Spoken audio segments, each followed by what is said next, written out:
In today's society, strategic communication is as crucial to winning the presidency of the United States as it is to selling sodas. Politicians and major corporations use the same strategies and techniques when it comes to advertising their product. Functions such as researching scientific data, broadcasting celebrity endorsements, designing colorful and captivating logos, and studying the audience are essential to both. There's also a strong focus on branding, which is the process of creating in the consumer's mind a clear identity for a particular company, product, logo, or trademark. In fact, many advertising experts think selling a political candidate is exactly like selling anything else, with the only exception being that campaigns operate under the one-day sale mentality. Because of this mentality, candidates have often gravitated towards negatively advertising against their opponents. The effect of this tactic has inspired much research with mixed results. Often negative ads use the advertisement technique of the fear appeal or the attempt to persuade the audience by scaring them. Lyndon Johnson executed this most successfully in the election of 1964 against opponent Barry Goldwater. The famous Daisy Spot ad used the compelling image of an innocent little girl being contrasted with a devastating nuclear attack. The advertisement was meant to foreshadow the destructive possible outcomes of a Goldwater presidency. Not only did Johnson win the election by over 15 million votes, but also the Daisy Spot ad continues to be widely considered the most influential commercial of all time. Negative ads remain very popular and are still in use today. They are often meant to shift the attention from the candidate's qualifications by instead making the opponent a villain. Overall, rhetoric is a central part of political advertising. Candidates, just like any other advertiser, attempt to use the modes of persuasion in order to attract customers, or in this case, voters. The use of ethical reasoning, logic, and emotion are used in a variety of ways. Candidates may try to appeal to voters by exhibiting the image of a caring and motherly first lady, a reliable and dependable leader, or showcasing their opponent as an unethical, selfish power climber. The persona that candidates have on television is critical to the success of their campaign. Prior to the prominence of television, a candidate's looks or physical appearance, in terms of how healthy or strong they appeared, were not considered to be very important.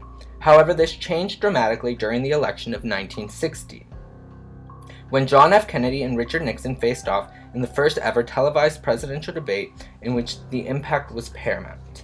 Statistics showed that for those who watched the debate, Kennedy's youthful and charming looks allowed him to have the edge over Nixon's older, tired, and more sinister appearance, while members of the public who listened to the debate on the radio and could not be influenced by appearance felt that Nixon was better spoken and had a stronger, more persuasive idea.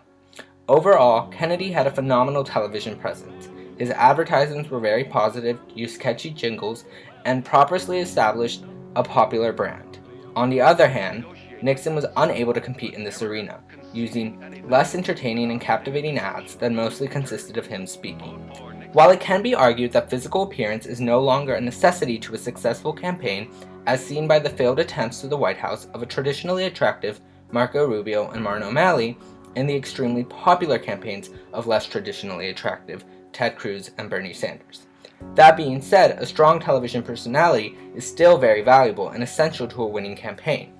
Reality star Donald Trump was able to easily make the transition from a celebrity persona to a leading presidential candidate due to his decades-long TV presence. The role of the media in politics can be best understood through the socio-historical framework of political economy.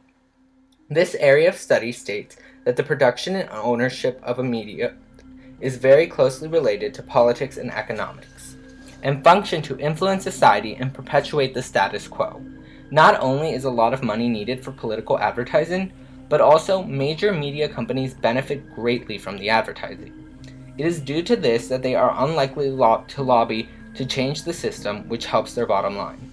Overall, today's media and political landscape rely heavily on branding. It's not enough to be the candidate with the best ideas or resume. Your message has to be wrapped in the most appealing and profitable package.